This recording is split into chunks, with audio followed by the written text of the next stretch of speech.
Welcome to Political Musings. I'm your host, Amy Manuel. And today on Political Musings, I have a special guest. He's been a guest here before. Welcome to the show, Mr. Devin Chief Pandy. Hello, hello. Thanks for having me again. It's been a while. It's been a while. You've run a couple more times since we last spoke, I think, since you were last on Political Musings. Yes, ma'am. I want to say the last time I was on, I was running for state house, which was or no, I was running for mayor, which was my second time running for office. The time before that, I ran for, took the big step and ran for U.S. Congress. And, um, and since then, yeah, I ran for U.S. Congress and then mayor and then state house and then city council. And and it was one heck of an experience, especially running as a Democrat here in Ruby Red, North Georgia. I understand. I've run as a Democrat 3 times in Ruby Red, North Texas. So, and my hat is off to you for doing that because it is not an easy thing. It's not inexpensive in either time or treasure. It's quite the undertaking. Or mental and emotional capacity. This all of that is true, but we need it because you being on the ballot, even if you don't win, moves the needle. And for example, when you were running for Congress, it was the same year that Georgia elected two Democratic senators, Yes, that and is you being correct. on the ballot helped them. Yes, I agree. So yeah, one of my favorite things to talk about during that time was how my team and we rallied the Ninth District of Georgia, which was the third most conservative district in the country at the time. We rallied to bring out more than 21,000 votes more than the previous election. And Joe Biden won that year by 11,779 votes. I don't know if you remember that number. So I love to tell my team that, hey, you you all got uh, President Biden elected, and I'm I very proud of that. I 100% agree. And I think that people underestimate. They say, "Oh, my vote doesn't count because I live in a red district." But your vote does count. And when you add all of those extra votes in all of those red districts, first of all, you make the Republicans spend money that they might not have otherwise spent. And you bring out people that might not have otherwise voted. They might have stayed home. Mhm. Exactly. I mean, part of our mantra was to bring people out. We had to motivate people to actually get involved. And so, I have a lot of things about me that are different than the majority of the people living here. Um, I'm uh, Afro-Latino. I am a Democrat. And so one of the things that my mantra for running is I will tell everyone, you may think that your vote doesn't count, but the only way that you know that your vote won't count is if you don't vote. And I said, so think of it this way. Look at me, big old black man, Democrat in North Georgia. If I can run, you can vote. And I gotta say, because a couple of years ago, my husband and I traveled to North Georgia and we stayed in a little town called Helen. Hmm. Uh, I love North Georgia. It is It is so beautiful. it is absolutely beautiful. Absolutely beautiful. Mountains and streams, and for a rockhound like myself, is a great place to be. Yeah. I spent some time yesterday. One of the things I do is, in addition to having run for office, I work the polls as either a clerk, a judge, an alternate. And so we're about to start tomorrow early voting for our municipal election. So that's the local city council, mayor, school board, that sort of thing. We elect those in May rather than in November here in Texas. And so I like to bring to all the people that I work with when I'm working an election a cool rock. So I spent yesterday um, working on polishing Wow. some cool rocks. This is from Missouri and not from Georgia. I don't have anything to show you from Georgia, but I Well, I think I saw some because when you came up here and we had coffee, Mhm. you and your husband showed me some rocks that you had collected from somewhere, I believe here in Georgia. Yeah, we had a great time. We stopped in Alabama on the way at a place called the Alabama Gold Camp, which Right. was this tranquil little um almost like a park, but almost looked like a state park. And there was a little creek, and you could use their gold mining equipment, the high bankers and stuff, which we did toward the end, but we started out just down by the creek looking for little garnets in the mica schist, which mica schist is just this flaky gold, almost like glitter.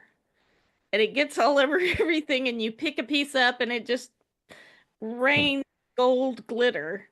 But in that grows garnets, which is kind of a cool thing I had never found before. So that was on our way to Georgia. But then in Georgia, we went to a place called Graves Mountain. I have never, this is a place that is free, open to the public a couple times a year. I have never seen so many rock hounders in one place. They were all over this mountain. It was just crazy. But what was cool was that there was such a variety of different things you could find there. But that's me going off on my rock hound nonsense. I think that's a pretty cool name, actually, Rockhound. Yeah, It's fun. It's like going on a treasure hunt, but you always find treasure. that is cool. And it's a great thing. This place I went to in Missouri, this last big trip we did, is a great place to take kids. They have glamping, and they have, like it's a real farm ranch. They had a donkey and horses and goats and things. Hmm. And you just walked around and found cool, amazing things. I love it. So yeah, I was working yesterday on polishing up some stuff to bring. I don't polish the druzy part, the sparkly part, but I polish on the sides and the back so that you can see that it's all agate underneath, which is also cool. Yeah. Yeah, I was thinking the gold flakes you were talking about, Mhm. uh, if it's safe, I was thinking it might be cool to put it in little baggies and give it to kids and tell them that it's fairy dust. You could. Well, I brought um I do my show through a studio called Fishbowl.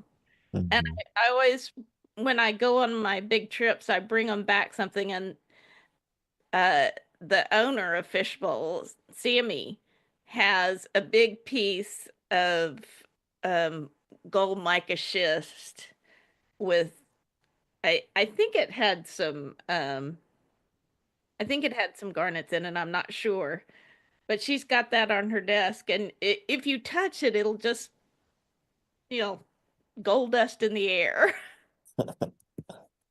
Hmm. Well, let's talk about some of the things that have been going on in the news. Good luck picking one. There's so much. I tell you, it's so frustrating, and I get so upset about it that I've decided my other show that I do at night on Gabnet, I'm gonna stop talking about politics altogether because it's just too depressing. And we're just gonna have play fun and games from here on out. I'm starting Wednesday where we're gonna do trivia about the regulars on the show. Like we've been doing it for 9 years now. And so a lot of the people that call in are regulars. And so I'm gonna ask questions of different people that call in about other people that call and Hmm, about me and about Alex that owns that studio. that should be fun. Yeah, that's going to be our kickoff of we're not going to talk politics anymore because we're just so depressed about it. But it's been a rather fast slide into fascism. Uh, and speaking of which, you know, the the current regime loves to talk about DEI. Huh. Yeah. Okay, Devin, explain what is DEI? Oh my gosh. So DEI is something that you would think is very basic and actually, we tell ourselves that we're going to teach our kids to grow up to not be bullies and to treat everyone fairly and equally, no matter what they look like, no matter what their if they have a disability or whatever. And so over the years, we've gone through several iterations of trying to teach these things. And now there is this thing called DEI, which is diversity, equity, and inclusion. And if you think about it, in every aspect of life, why would you not want diversity, equity, or inclusion? Those three things, to me, make up exactly what the writers of the Constitution were thinking about. Um, they didn't get it all right, but they tried, and um, and they left room for us to get it right later. And and so to not want those things, it leads me to believe that if you don't want those things, then what you must want is to not have diversity, meaning that whatever you are is all you want to see. You don't want equity. You don't want to be equal. So you want others to be less than you. And you don't want inclusion. You don't want other people to be included in the cool, you don't want the other people to sit at the cool table, you know? You want to have it all to yourself. And I just don't think that that's the way that anyone should be living their lives, and then turn around and look in the mirror and tell themselves that they're a good person. Uh, I 100% agree. Well, on that note, the idea that the reason that they give is that they say we should be merit based. Hmm. And this is the least merit based administration. I don't even know where to begin. Let's start with RFK Jr. Now, I, who have a degree in dance, have had more biology anatomy, kinesiology, exercise physiology, meaning I've had 4 classes total, than RFK has had in his entire life, and yet he's over Health and Human Services. Mhm. And that is a clear indication. I don't remember who coined it, but when they say watch what they do, not what they say. Right. Exactly, because you can say that, it should be um uh what would you call it? What did you call it just now? Something based. It should be Merit based. merit based. So you can say that it should be merit based, but then you give these positions to family members, friends, donors, who have no, you know what? I heard Tiffany Cross say it best. She said that, yeah, this is their own DEI, except it doesn't stand for diversity, equity, and inclusion. It stands for didn't earn it. Exactly. Didn't earn it. And RFK Jr. didn't earn it. When you look, I would just compare either the Biden or the Obama administration, who they put in these positions versus who Trump put in. Let's Mhm, talk about Pete Hegseth, whose qualification is he was a weekend host on Fox News mhm. and did, I think, 4 years in the military. I would say that my son, who did 4 years in the Army, was more qualified than Pete Hegseth. I can almost guarantee that Hexeth was not um, in an intelligence branch of the military or a signal branch of the military. And I say that because when I first joined the military, I was quartermaster. We didn't learn anything about operation security, about OPSEC. It wasn't until I changed my career field and became a part of the intelligence community that I received that training. So, um, so, but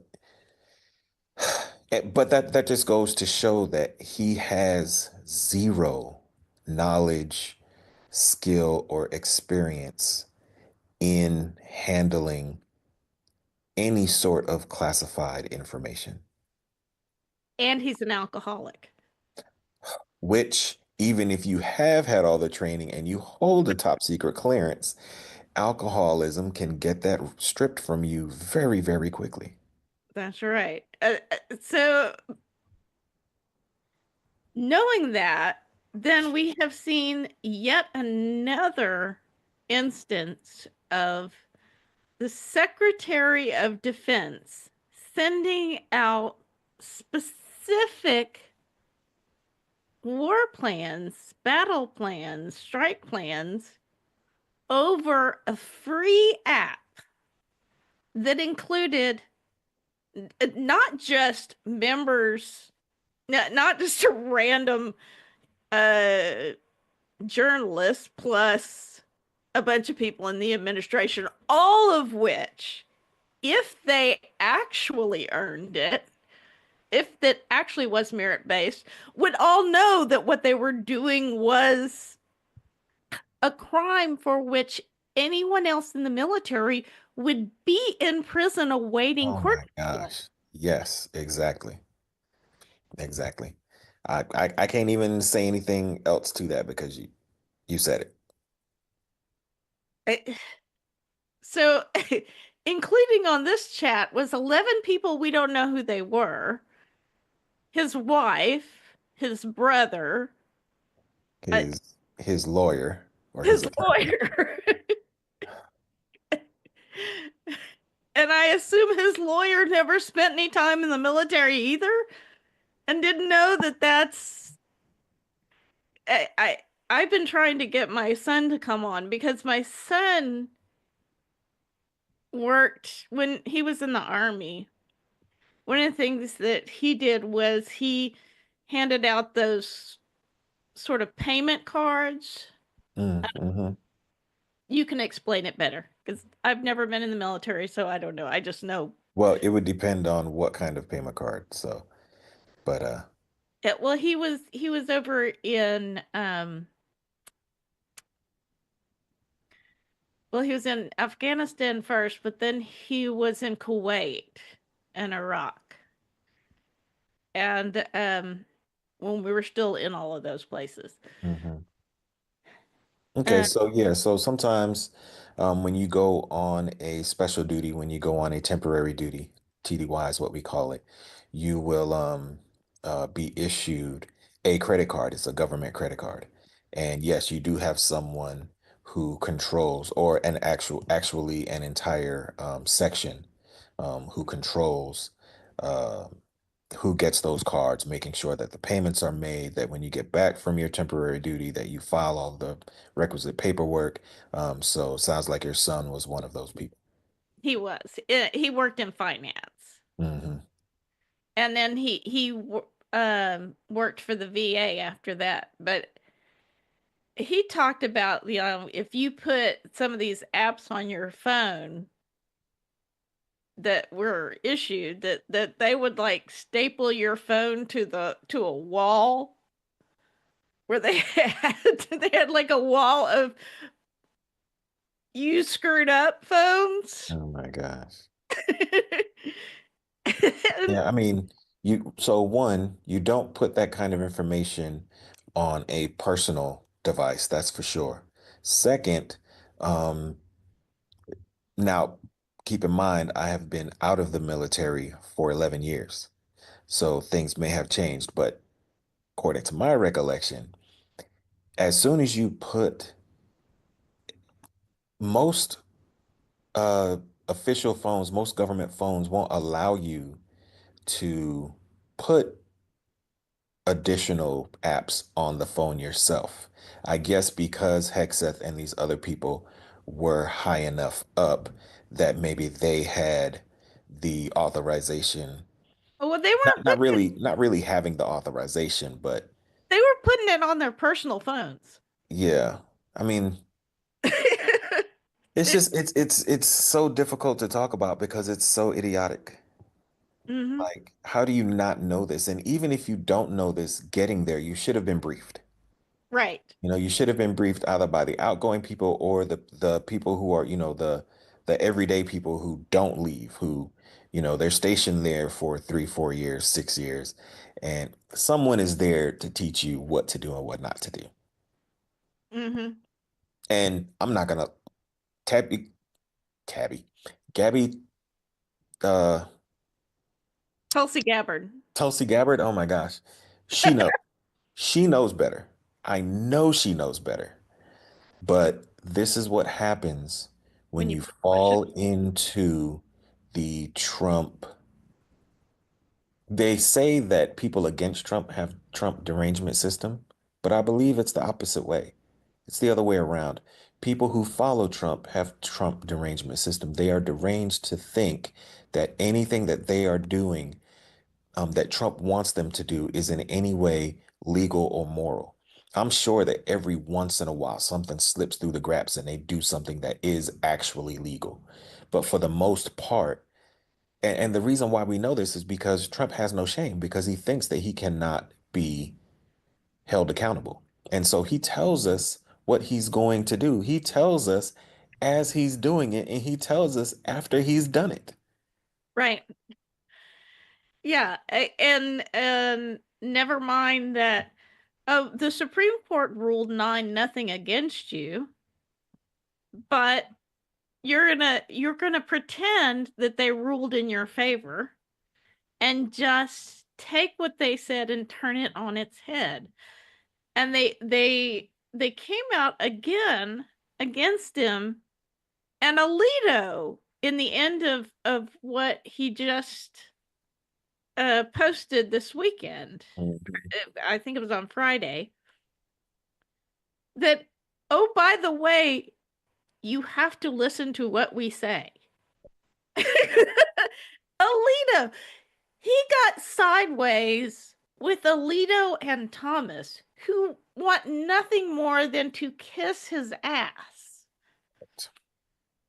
And who have been nothing but kissing it. But Exactly. I guess even they have a threshold, and finally we have reached it this one time.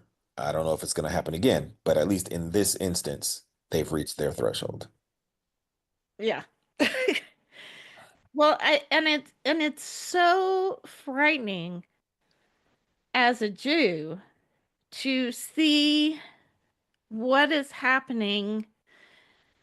They basically are just claiming people are members of a gang because they had a tattoo.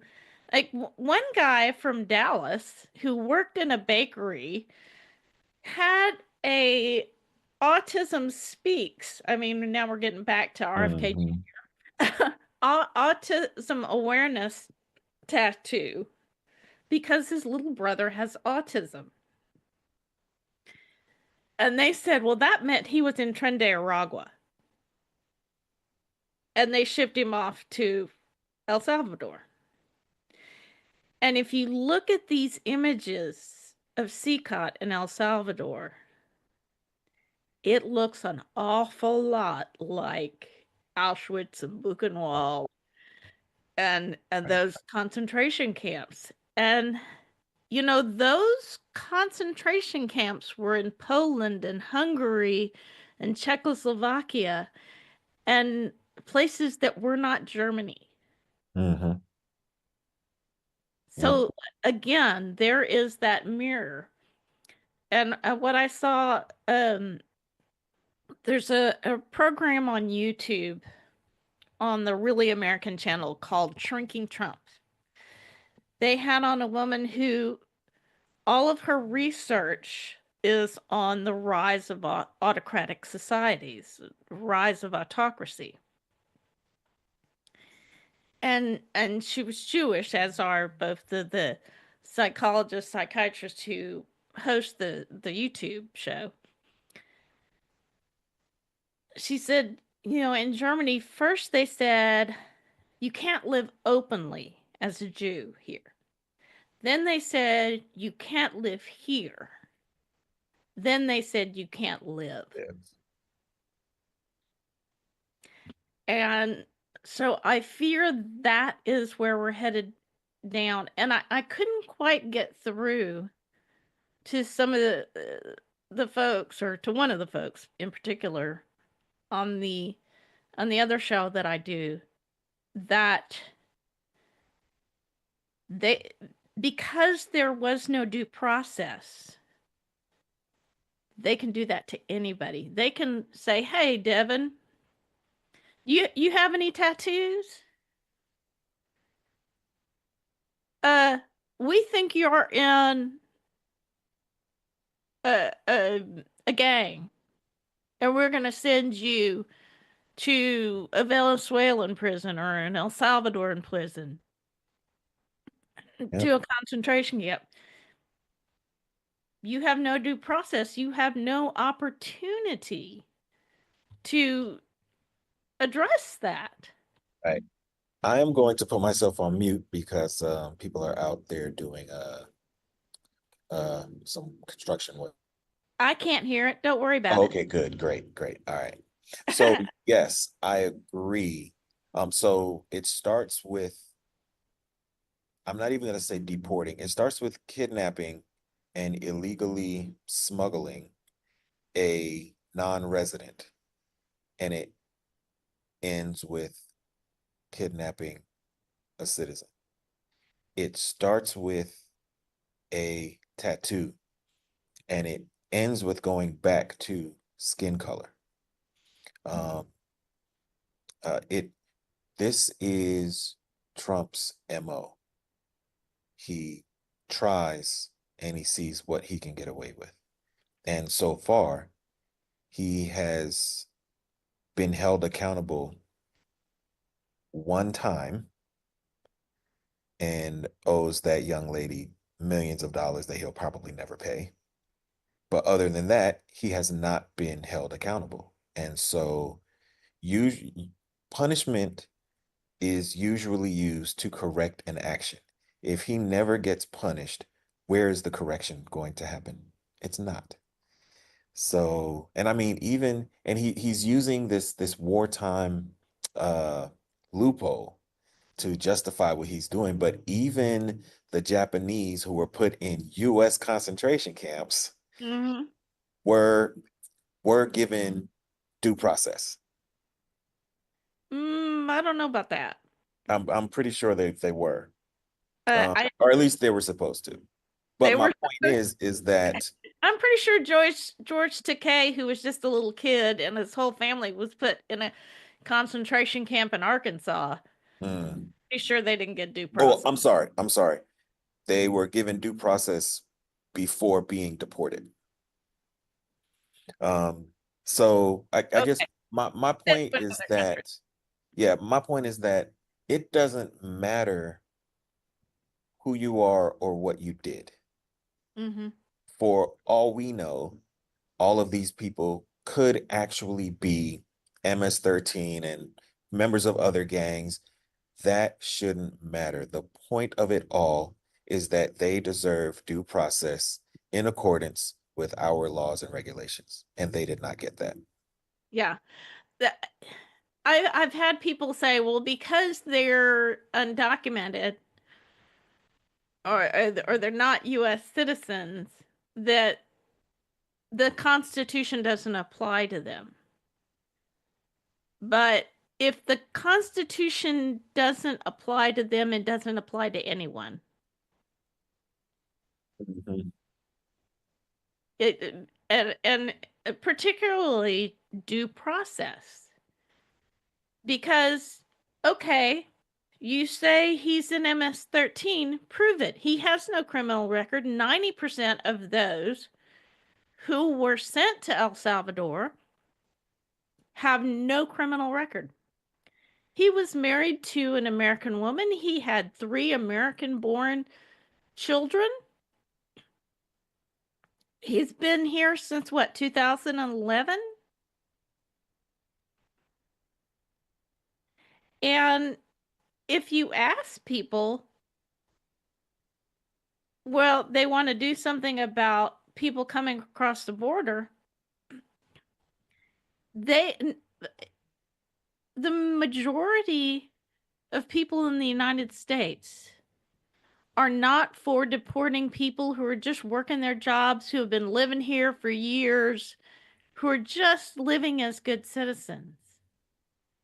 And so there's that. But then there's also, if you're going to say that that person is a criminal, prove it in court. Exactly. Otherwise, you can just claim anyone's a criminal. Exactly. You know, they don't like what you and I are saying. They don't like that you and I run as Democrats. Exactly. Yep. Yeah, and he's already given the DOJ marching orders to go and get who I don't know, Krebs or some uh Chris former DOJ. Yeah. Chris Krebs. Yeah. So it's not going to stop unless we stop him. And even the Supreme Court is having trouble doing that. Right. Yeah. And that seems to be kind of our last line of defense is the courts. I, Mhm.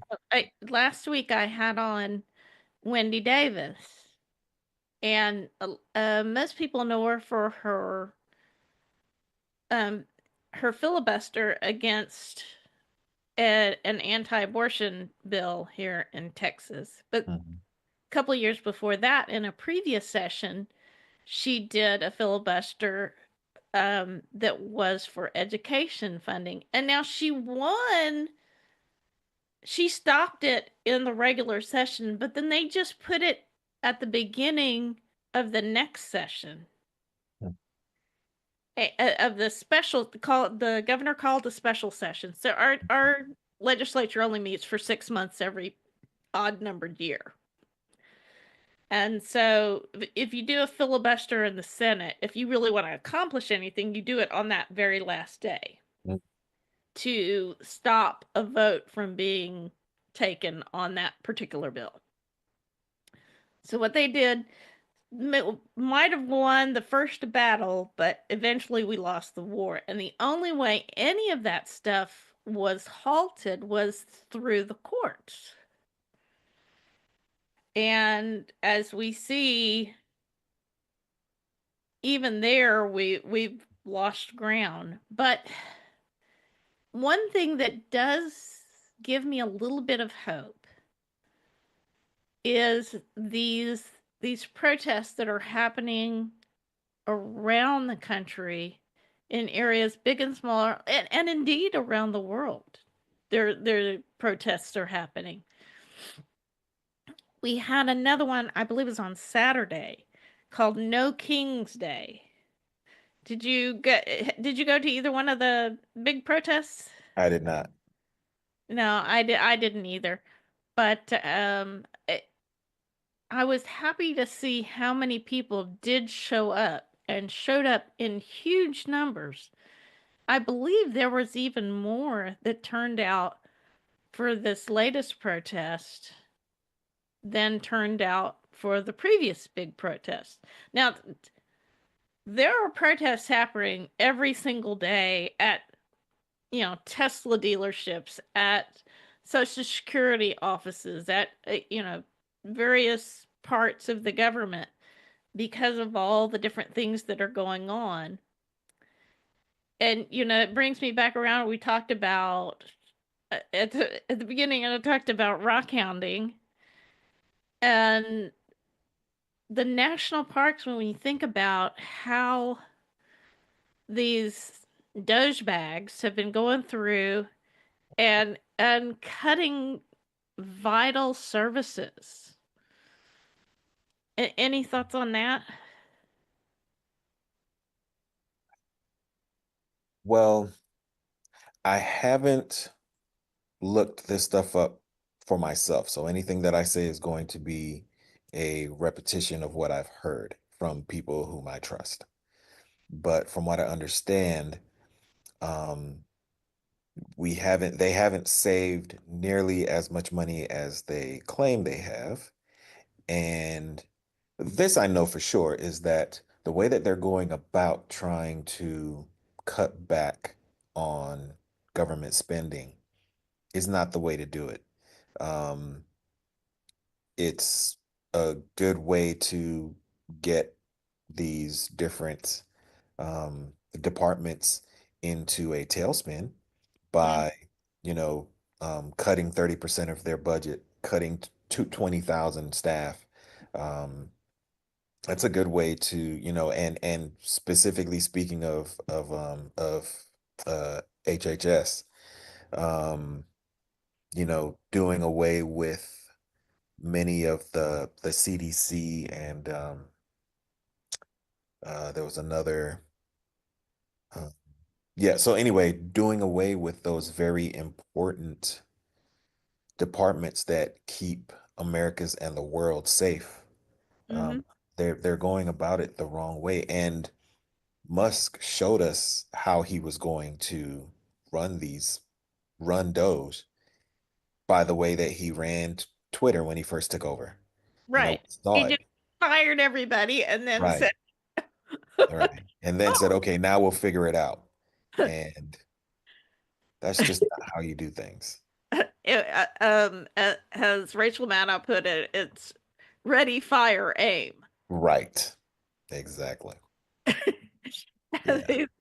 Oops, we accidentally fired 300 people that were over nuclear weapons security. Oops. Oh, um, we Ebola shut down research. Ebola research at Oops. USAID. Oops, PEPFAR. Oops. Uh, oh, there's an Ebola outbreak in Africa, and we don't have anybody to stop it there. So we're just gonna wait till it gets here. Oh, the one thing that really gets to me is we've only lost two kids to measles. I think it's three actually now. Is it three now?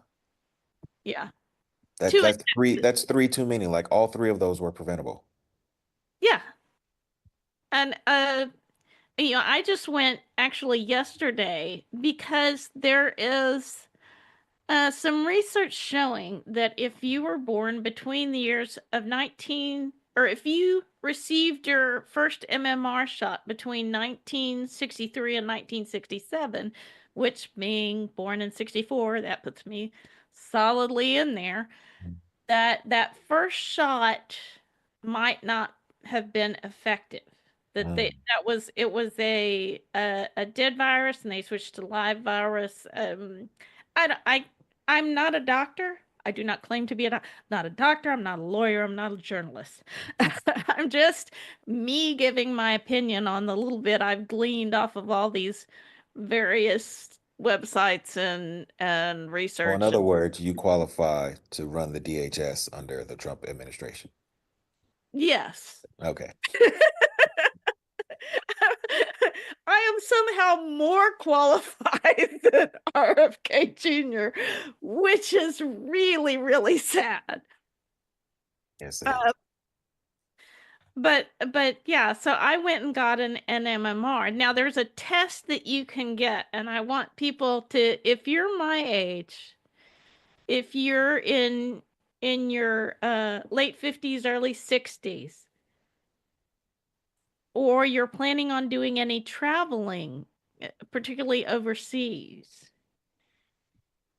go get the titters test, and that will tell you if you need to get a booster, get a get a MMR. So yesterday I'm kind of struggling this morning because yesterday I got an MMR and I got a pneumonia vaccine, and I'm gonna go back in a couple of weeks and get the RSV because I am vaccines to the hilt. But I will say this: here we are in the fifth year, and I have not ever gotten COVID. But Congratulations. we go before we go on those rock hounding trips, even though we're not going out of the country, before we go on a rock hounding trip, we go and make sure we are up to date on our COVID boosters. Before we went on our trip, we did a cruise in the Mediterranean. Went and got make sure we had the up to date COVID booster a month in advance, and I had gotten my second shingles vaccine. So, one of the things they're saying, there's certain people who aren't able to get those vaccines, and those people need the rest of us to be up to date Mm. to protect them. What was the reasoning behind certain people not being able to get them? Um, uh, Different health issues. Um, I think some people who, if you're pregnant, I'm not sure because Yeah. someone that I know who is, I think he's in his 90s. He's at least in his late 80s. Has a number of health issues that meant that he couldn't get vaccinated for COVID. And so it was important because there's a group of us that meets on Tuesdays for brunch and just chat. It's a bunch of old people. We talk about politics and other things, and because we're all old, we talk a lot about who had what procedures, and who's got what illnesses and issues, and because that's what happens when you get a bunch of old people together. um but yeah, he couldn't get one, but it was important that the rest of us that were meeting him for brunch, that we were all vaccinated. Mhm. Yeah. Yeah, that's what happens when you actually care about other people. Right. Yeah. Well, we only got a few more minutes left. One last topic, and that is Harvard Mm. and the Big Ten standing up to Trump Because Trump, uh, let, let me just pull this up here. For this person who was not in your state or in the country legally, at which time she felt like you didn't have the same concern about her daughter. That is not actually what I was trying to show you. But, you know, we have this guy who, well, so Canada elected someone with a PhD in economics, and Mexico elected somebody, um, this petroleum engineer with, I can't remember, all these people with these advanced degrees who are very Mhm. knowledgeable. And we elected a guy who one of his own teachers at the Wharton School said he was the dumbest student he ever had. Who had I think he has a bachelor's degree in business, maybe. He's a carnival barker. He's a sideshow man. He's just a con man. And it gets us back to DEI didn't earn it. Hmm. He certainly did not. And there are, being honest, there are plenty of highly intelligent people who never went to college or never graduated from college. But Trump is not one of them. No, And he shows us every day and how media like Fox News, phone news, um, how they spin Trump's words without batting an eye is just sane wash. appalling to me. Yeah. They sane wash him. Definitely. So this guy, who one of his own teachers said the stupidest student he ever had, he actually was sued for fraud for his fake Trump University, but he's going to tell Harvard. Harvard University is older than the United States of America. It's been around that long. And more of our presidents have come from Harvard than pretty much anywhere else. Hmm. So the guy who had a fake university, who was the stupidest student that his teacher ever had, is going to tell Harvard what to teach, how to teach it, And who's gonna teach it? and who's going to teach it. He's going to handle the hiring and firing. He couldn't run a fake university without running it into the ground. He sure couldn't. He couldn't run a casino that was doing well. He couldn't make money in a casino where people walk in and hand you their money. Yep. He bankrupted it. And that guy's going to tell us how, again, and it gets us back to the DEI didn't earn it, but also Hegseth and these folks, they're going through the libraries and the websites and removing, for example, Oh my gosh. I The know why amount of the gay? caged bird sings, my Angelou, but what did they leave? What did they leave, Devin? Oh, I don't know. Two copies of Mein Kampf. They took down, they took out Maya Angelou, Nobel laureate, and left Mein Kampf.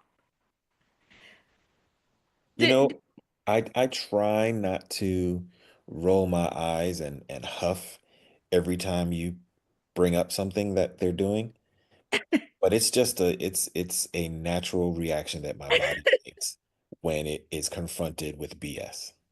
It's so utterly ridiculous. On the website, who did they remove from the website? Colin Powell Mm. and the code talkers and the And the airplane named the Enola Gay. yes, because it was a gay plane.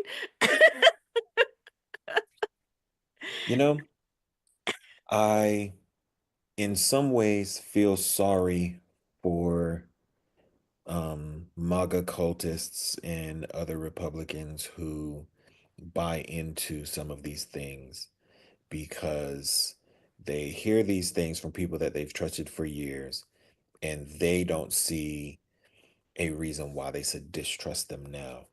However, some of these things that they do are just so ridiculous that how can that not raise a red flag for you? I know. I just it's depressing, It but is. I, we are out of time, so I want to thank you so much for coming on the show again and for doing all that you are doing to promote democracy over there in Georgia. You are We need so more welcome. people like you standing up and turning out the voters and really doing the work. And don't be so, here in North Texas, in Dallas County, if you go back to 2000, there were zero elected Democrats. And then 2002, we got one judge elected. 2004, we got three more judges and a sheriff. And then 2006, they swept all the races in the county. That's amazing. So just because you may not have a lot of hope right there, right now, keep at it. It can, we can change this. You can change where you live. I can change where I live. All you listening, you can change where you live. And I remind everyone, as I do every week, get registered, get informed, get politically active, and go vote. And if you don't have anything nice to say, come sit by me.